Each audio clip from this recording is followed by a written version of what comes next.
அவங்க சொல்றதும் சரிதான். இந்த விஷயத்தை பார்த்து கிட்ட சொல்லி என்ன ஆக போகுது? கொஞ்சம் பொறுமையா இருக்கலாம். சகல, பொறுமையா இருக்கிறதுனா எவ்வளவு நாளைக்கு சகல? உங்க குழந்தை விஷயம் கும்பாபிஷேகம் வரைக்கும் அத்தைக்கு தெரிய வேண்டாம். அதுக்கப்புறம் நிறைய விஷயங்களுக்கு விடிவு காலம் பிறக்கும். உங்க குழந்தை விஷயத்துல நல்லது நடக்கும். உங்களுக்கு குழந்தை பிறந்தா இந்த 2 குடும்பமும் ஒன்று சேரும் ஜோசியர் சொல்லியிருக்காருல, அதை நினைச்சு சந்தோஷப்படுங்க. உங்களுக்கு குழந்தை பிறக்கிற நேரம் அத்தையோட மனசும் மாறலாம்ல. சகல, நீ சொல்றதெல்லாம் நடந்தா சந்தோஷம் தான்ப்பா. ஆனா அதெல்லாம் நடக்குமா? எப்பா, நீ தான்ப்பா அத்தை மனசை எப்படியாவது மாத்தணும்ப்பா. நீ சொன்னதாப்பா அவங்க கேட்பாங்க. ஏங்க, ஒரு நல்ல விஷயம் நடந்திருக்கு, அதை சந்தோஷமா அனுபவிக்க வேண்டியதானே? உண்மைதான் சகல, ரொம்ப நல்ல விஷயம்தான்.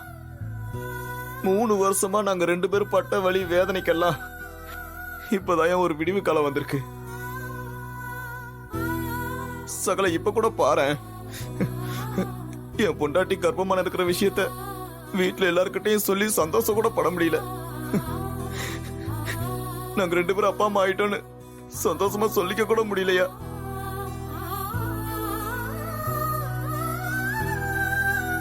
குழந்தை இல்லாதப்பவும் கஷ்டப்பட்டோம். இப்ப குழந்தை உண்டானதுக்கு அப்புறமும் வெளியே சொல்ல முடியாம கஷ்டப்படுறோம்.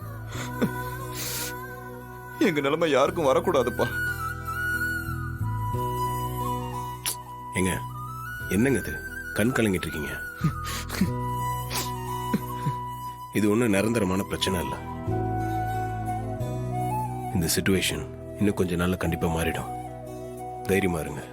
கண்டிப்பா அத்தையும் மனசு மாறுவாங்க. அது வரைக்கும் உங்க சந்தோஷத்தை நீங்க 2 பேரும் தனிமையில ஷேர் பண்ணிக்கோங்க. சந்தோஷமா இருங்க. முக்கியமா அவங்கள சந்தோஷமா வச்சுக்கோங்க. அதான் உங்களுக்கும் நல்லது, குழந்தைக்கும் நல்லது. புரியுதுங்களா?